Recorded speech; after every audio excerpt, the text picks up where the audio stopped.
happy to join you from Mountain View, California this morning. And can everybody see my slides? Hopefully it looks good. Yes. Okay. So thank you for sharing your vision and your mission with us. I'm really proud to be part of today's conference. I'm a urologic oncologist, so I focus on kidney cancer, bladder cancer, and prostate cancer, but kidney cancer is near and dear to my heart. This is what my laboratory studies. This is the focus of my entire translational research program. So I think a lot about kidney cancer. And today I'm going to tell you in about 20 minutes about the pathogenesis and molecular abnormalities of kidney cancer. Okay, so let me advance.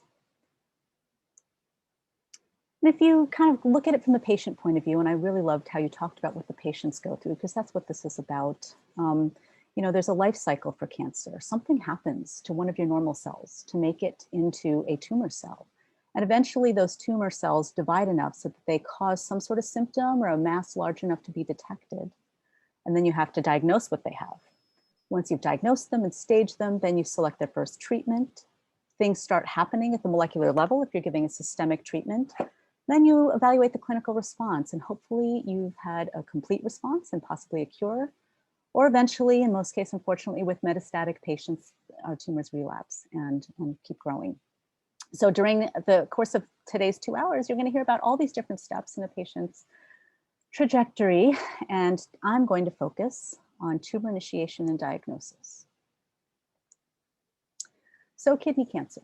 The average age of onset is 64 years of age. And you don't hear a lot of it in the news, and you don't see a lot of it necessarily in your community practice, but it is the 6th most common cancer in men in the United States and 10th most common in women in the United States. And globally, this is pooling together registry data from 5 different continental registries on 5 continents. 2020, the estimate was that there were 431,000 cases, new cases worldwide of kidney cancer. And here in the US, the estimate for 2021 by the American Cancer Society is that we're going to have 76,000 new cases. And unfortunately, about 14,000 of those pass away each year. So whenever we see a patient that has kidney cancer, one of their first questions is, why did I get kidney cancer? And by the end of my talk, you'll have a much better idea, but it all boils down to, in most cases, it was bad luck. Now, there are known risk factors for renal cell carcinoma. The big 3 are smoking, obesity, and hypertension. But I do want to point out that it's not nearly as strong a correlation as it is in, say, lung cancer, where we know smoking increases your risk astronomically. Here, smoking, obesity, and hypertension increase your risk, but it's certainly not a guarantee. And interestingly, in most cancers, smoking and alcohol, the combination really also synergizes to increase cancer risk. But, and I don't emphasize this for our patients, but in fact, it turns out that moderate alcohol intake in kidney cancer in some studies has been shown to be protective. So kidney cancer, again, is different from some of the other tumors. Patients who have end-stage renal disease or are on hemodialysis, they have a tendency to get renal cell carcinoma. These tend to be bilateral and papillary phenotype. There are some association with chemicals like trichloroethylene, which used to be used back in the 50s for dry cleaning, but now it's used for kind of metal degreasers. Yeah, and also correlations, but it's not terribly strong. So the relative risk of people who have had acetaminophen or ibuprofen over-the-counter anti-inflammatories, the relative risk is 1.25 compared to not having had them. So again, it's a risk, but it's not a super strong one. There are, as we were talking about, racial differences and ethnic differences. So if you're African American or Native American, there's a higher incidence of kidney cancer, and Asian Americans do tend to have the lowest incidence.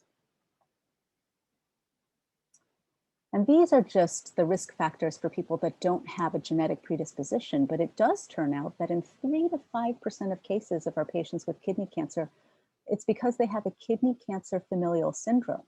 So a key thing to remember is if you have a young patient that's diagnosed with kidney cancer and they're 46 years of age or younger, automatically just knee-jerk reflect, go ahead and refer them for germline genetic testing, because there is a chance, and you don't want to miss it, that it was due to an inherited predisposition, even if they don't have the family history. Some of these are von Hippel-Lindau disease, tuberous sclerosis, hereditary papillary RCC, hereditary leiomyomatosis, and you'll hear about all of these in the coming slides in more detail. In some of the young adults, you can get MIT translocations, and patients who have Birt-de Hague-Dubé tend to get chromophobe subtypes or oncocytoma. And here I've listed the genes that are associated with these. And again, we'll go into these in more detail in the coming slides. Not only can there be the genetic predisposition, but we also now know, after decades of research, the molecular events that underlie kidney cancer. And a lot of it has to do with loss of the short arm of chromosome 3. That's called 3p minus when you've lost that. And we know what happens is that von Hippel-Lindau protein, the gene for that protein, is on 3p. And in 91% of patients, we lose completely the ability to make active von Hippel-Lindau protein. And we'll talk about this in the coming slides as well. In addition, there are other tumor suppressors. VHL is a tumor suppressor, and there are 3 others that are also on 3p, the chromosome short arm of 3, PBRM1, BAP1, and SETD2. And we'll talk about these as well. So once the tumor has been initiated and the cells have grown large enough, you need to have a diagnosis. And this nowadays is, it's always kind of, it's still a microscopic diagnosis. So you get your nephrectomy, or if it's metastatic advanced disease, you do a biopsy. And this is the latest WHO classification. The World Health Organization in 2016 reclassified kidney cancer. And most of the old classifications stayed the same. And you can see, you're not supposed to be able to read everything here, but you can see there are many different kinds of cancers that arise from different cell types: neuroendocrine, mixed epithelial and stromal, mesenchymal. We're going to focus today on the renal cell tumors. So I'm going to blow this up here. And the 3 most common subtypes of renal cell are clear cell. And then everything that's not clear cell gets put into a bucket that's non-clear cell. And some of those are papillary renal cell, chromophobe renal cell. We'll talk about those. I'm also going to talk about the MIT translocation renal cells. And I'm also going to just briefly highlight 3 that are new subtypes that were named in 2016. So these are ones that we may not have learned about in med school, and depending on when you went to med school. And I thought it would be worth highlighting those. And so you'll learn some of the special features of those. So let's go into it. So remember, the kidney, its job is to make urine to help get rid of things such as urea and creatinine waste that we don't want hanging around in the body. And the way that happens, the unit of activity is the glomerulus and the nephron. So you get the glomerular capillaries that leak all this plasma into the periglomerular space. And all of this glomerular filtrate starts getting changed as it goes through the different tubules, the proximal tubule, the loop of Henle, and then into the distal convoluted tubule. And this is a very active process. The glomerular filtrate, first 99% of all that water in that filtrate gets reabsorbed. You also have active secretion of the solutes we don't want into this passage into the tubules. And you also have concentration and a lot of active transport to maintain the gradients, to keep all this flowing through in a highly concentrated urine that then gets collected by the collecting duct into the ureters, into the bladder, and excreted. And based on different areas of the cells of the nephron, we actually get precursor cells to our different carcinomas. And I'm going to start first with clear cell renal cell carcinoma, which comes from the proximal convoluted tubule. So I'm going to spend a lot of time, I'm going to spend the most time on this slide because clear cell is the most common of the renal cell carcinomas. It's about 75% of all renal cell carcinomas. And as with all of them, first, the diagnosis is histologic. So this is a little grainy, I apologize, but I think you get the gist that when you look under the microscope, you see these sheets of cells with these big clear areas around the nuclei. And that's actually an artifact of the processing of the tissue. Clear cell renal cell carcinoma has a ton of lipid and fat in it. And when you process the cells to be able to stain them, all that fat gets washed away and you're left with these clear, empty areas. The clear cells are actually fat.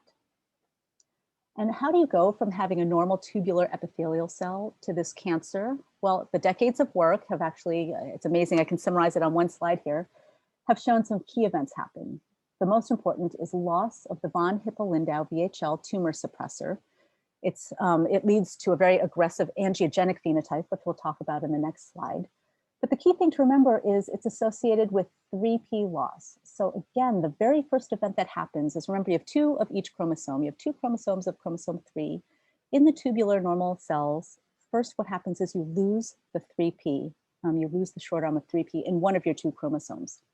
And that's the earliest event. And it's actually hypothesized based on a lot of beautiful modeling that this happens in childhood or adolescence. And the authors, Mitchell and from the TRACER-RX study, actually modeled, and they think that each one of us, by the time we exit adolescence, we have a couple of hundred cells that have lost 3p minus.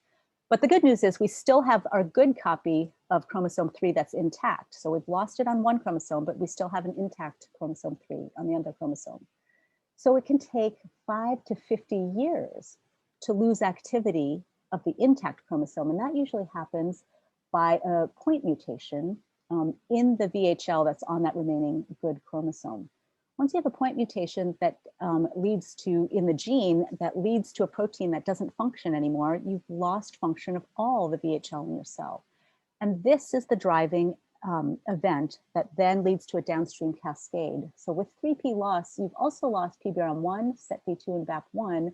These are on 3p as well, but same thing, you need to have further mutations in that second chromosome that leads to the neoplastic phenotype in these cells. And these 3 work with VHL as chromatin modifiers to really maintain the integrity of the DNA. And once you've lost that, now you have a cell that's asking for blood vessels to come feed it, got a cell that can't really fix its DNA very well.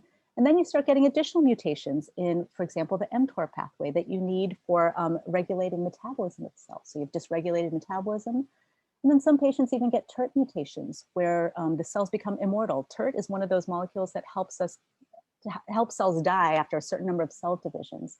But if you've lost that activity, now cells can keep dividing indefinitely without restraint.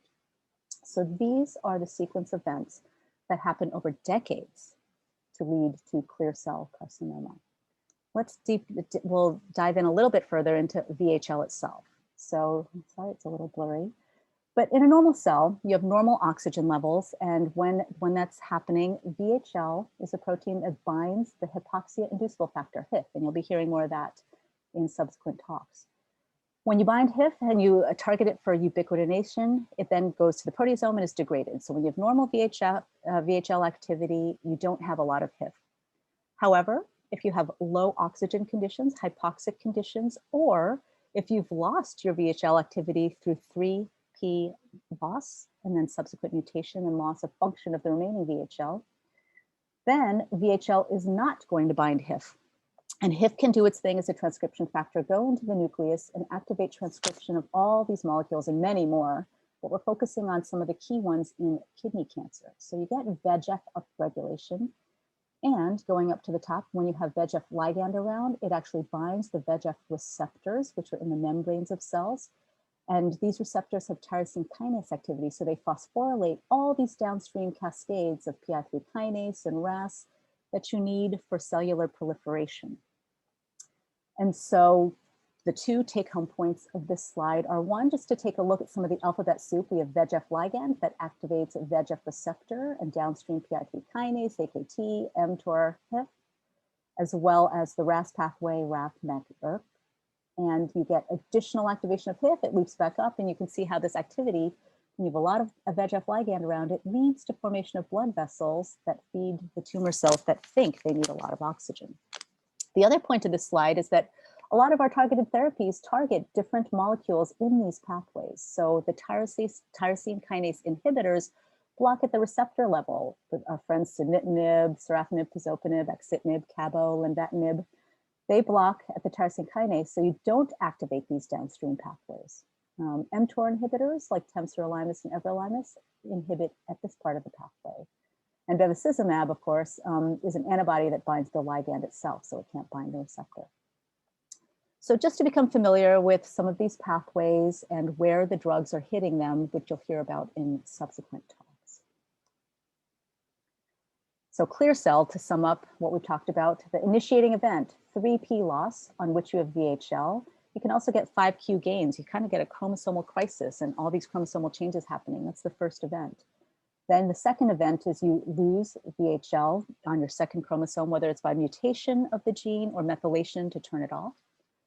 And then you get the additional drivers of evolution that happen over a series of years. PBRM1, SETD2, BAP1 mutations. This leads to defects in DNA repair, defects in mitosis. And then if you're unlucky, you get lethal events that happen that really allow the cells to metastasize, like PI3 kinase pathway activation, gain of chromosome 9p, and other oncogenic drivers. So those are the basics of the clear cell kidney cancer biology. So now on to papillary renal cell carcinoma. Papillary renal cell carcinoma occurs in 15 to 20% of all of our patients with kidney cancer. And taking a look at under the slide once again, you see it looks really different. You get these little papillary structures that look like fern-like fronds that kind of branch off. And if you look at the molecular abnormalities, there are two types of papillary RCC. Those that have MET activation. MET is kind of like VHL. It's a receptor in the membrane that's a tyrosine kinase. And it also activates the PI3 kinase and HIF and angiogenesis pathways. So it promotes angiogenesis and tumor invasion. And the activation in MET can be either inherited, you can get an inherited predisposition, or it can be a somatic mutation that happens only in the tumor cell and not in all of your cells. You can also get mutations in the chromatin remodeling genes like PBRM1, but not quite as frequent as we see in clear cell. And then type 2 papillary RCC is due to a cell cycle abnormality, CDKN2. This gets silenced. And then you can imagine how if you're changing a cell cycle gene, again, you're getting relentless proliferation, mutations in chromatin again occur, remodeling genes, increased expression of the NF2 pathway, again promoting proliferation, regulating metabolic activity, and enhancing resistance to oxidative stress. So that's papillary RCC, our second most common cancer. Now, I wanted to spend this one slide talking about what used to be categorized as papillary, but in 2016, it was broken off into its own category: hereditary leiomyomatosis and renal cell carcinoma, also called HLRCC. And so this is the newly named subtype from 2016 in the WHO classification. It looks papillary under the microscope. It can have many different forms, but it commonly looks papillary. But what you also notice is it's really red looking. It's very eosinophilic. And so one of the characteristics under the microscope is that HLRCC has very abundant eosinophilic cytoplasm and this perinuclear clearing, these little white areas around the nuclei. And what drives this is loss of the fumarate hydratase gene. This is actually one of the enzymes in the Krebs cycle that you need for the energetics of the cell. And you can detect the loss of this by immunohistochemistry. And so this is actually, these figures are from a paper we published showing that if you lose FH on immunohistochemistry, that actually can correlate with when you actually sequence that you've lost the activity of the gene at the DNA level. The important reason that I'm highlighting this is because this is actually a very aggressive subtype and has a poor prognosis. And the red flags to make you think of HLRCC are when you have a young female who herself might have a history of really heavy periods and fibroids and may have a lot of female relatives that have fibroids. There may be kidney cancer in the female relatives or any of the relatives, but there may not be. Now, fibroids are clearly a very common medical finding, and so not every female with fibroids is going to have HLRCC. But you want to think of it because, especially now in COVID, we're delaying sometimes some of the surgeries. Oh, it's only a 2-centimeter renal mass, it can wait. Well, if we're suspecting HLRCC, you do not wait. Even if it's two centimeters or 1 centimeter, that's got to come out because they really have a propensity to metastasize and spread, and they're very aggressive. Another new subtype in 2016 is clear cell papillary, and that's actually a much more indolent one. And so it's really confusing, right? You've got the clear cell and you've got the papillary, but when it's all together being called clear cell papillary, you have to remember that that's actually generally indolent, and that can be up to 5% of our cases now.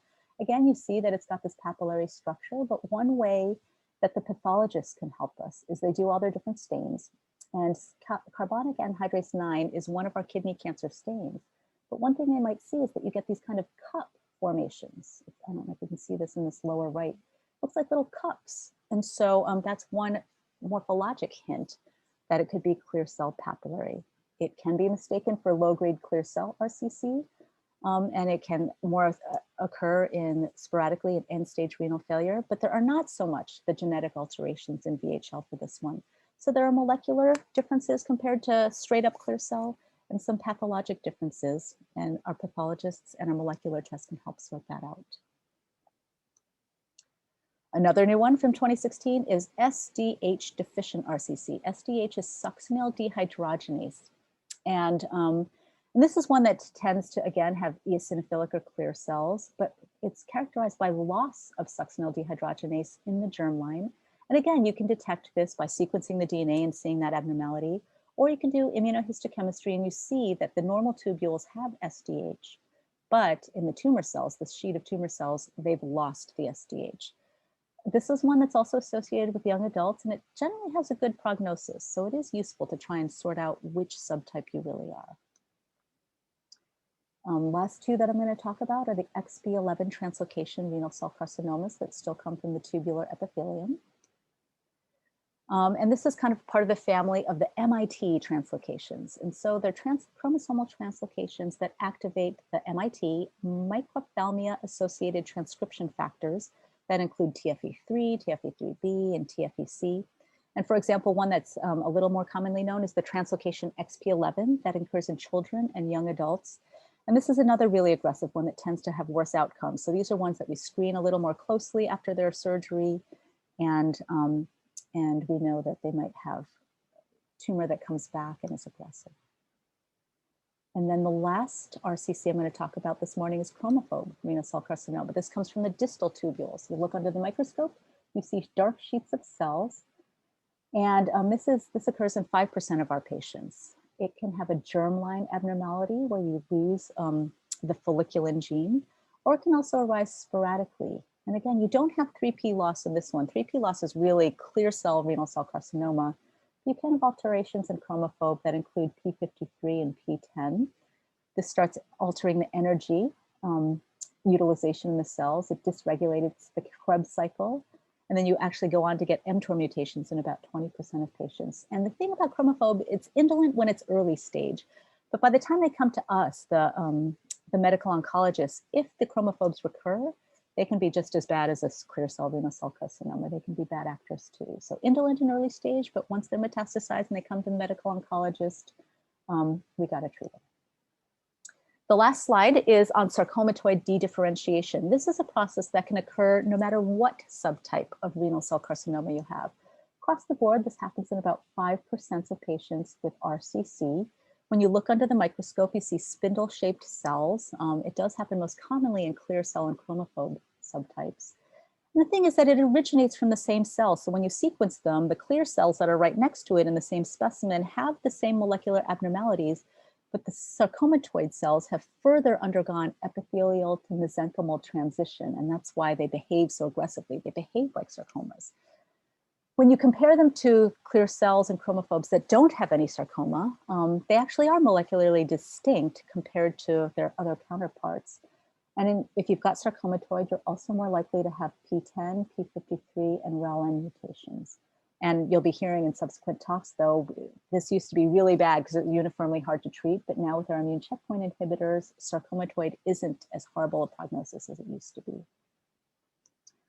So I've talked about the seven different subtypes of RCC, the most common, clear cell, papillary, and chromophobe, as well as some of the newer ones, the HLRCC with FH mutations, succinyl dehydrogenase deficient RCCs, as well as the clear cell papillaries, the indolent new kids on the block. So once we've made the diagnosis, then patients undergo the standard evaluation and determine the stage. And this is just going to set you up for the next slide to remember that tumor staging is based on tumor size and invasion, the T stage, lymph node involvement or lack of lymph node involvement, the N stage, and then whether or not there are metastases. And so stage 1 is when you have just a T1 tumor. And it's so interesting, kidney cancer, you can have up to a 7-centimeter tumor and it's still T1 in stage 1. I think it's the only cancer where you can have them that big. Then stage 2 is when they're greater than 7 centimeters. Stage 3 is either a positive lymph node or you've got the tumor's gotten out of the kidney and gone into the vein, into the vasculature, renal vein. And then stage 4 is when it's actually in the adrenal gland or even a distant metastatic site. So that's the staging of kidney cancer. And that sets us up for Dr. Desai. Up next, she's going to tell you about the management of localized RCC. So thank you for your attention. I'll look forward to the discussion. I'll stop sharing.